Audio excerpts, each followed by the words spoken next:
I don't read the newspapers because they all have ugly prints.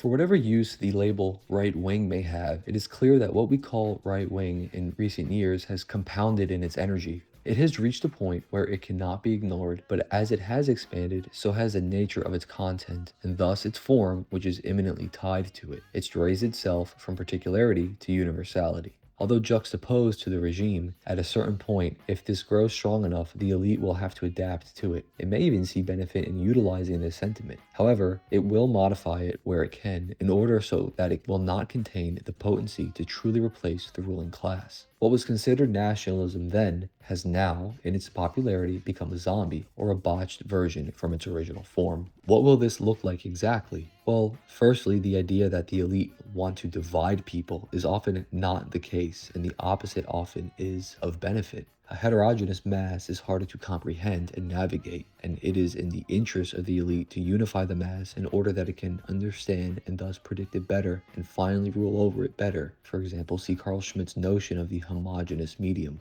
Cooperation of a mass is the final goal of a ruling class, as long as this cooperation is in the form of working for and benefiting that ruling class. The only time you will see division agitated is when a transitional period between ruling elites is occurring, where juxtaposing sides is a necessary element of this transition. Of course, this is never fully artificial, just utilized. The ruling class may and often will sympathize with certain sectors of the mass. One cannot forget they too are human and hold an ideology. The growing antagonism, however, in American society will eventually need to be mediated and addressed. This may come in the form of a new nationalism. I do not think the modern left can take this place because their expectations are so juxtaposed to reality itself. It would fail unless they compromised, but it would in effect begin to look similar to what we are about to outline. The resolution to this antagonism will be seen as a form of nationalism, as nationalism is a process of unification and rehabilitation within a nation. This has even been the case for communist states as well. However, it will not be the nationalism that you or I desire. It will truly be a civic nationalism which may recognize race but puts no primacy on it, as to do so would undermine the foundation of the unity, at least explicitly. However, since a unifying factor is of necessity and ethnicity is not present for now, there will have to be a catalyst to cause such an ethnogenesis, if there can be, and that catalyst is myth. The nature of myth will most likely be manifold, but will chiefly be Christian. Denomination is not of a concern. The Christian myth allows within itself a place for all souls, and this truth will be elevated in and through the national consciousness. We are already seeing elements of this today. As a myth, this works perfectly for the process of unification, since it is inherently tied to it. The other aspect of the American mythology will be a reinterpretation of its founding.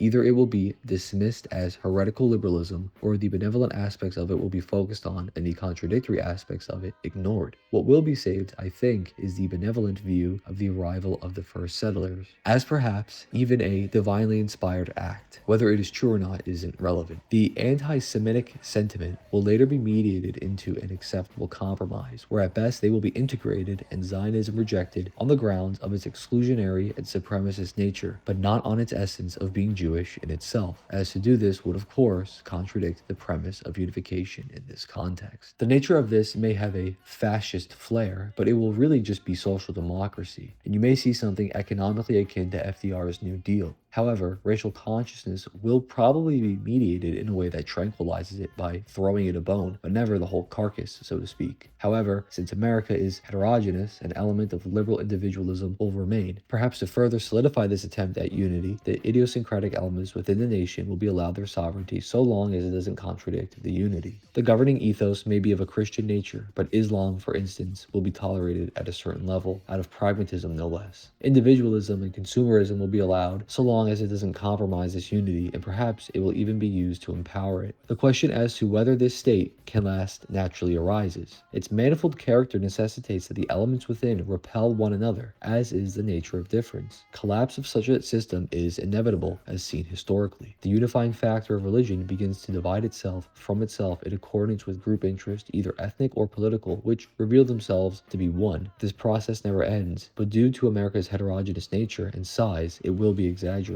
In some sense, one can interpret history as the movement from unity to disillusion back to unity, and so on. Today is another, tomorrow is another day. Today is another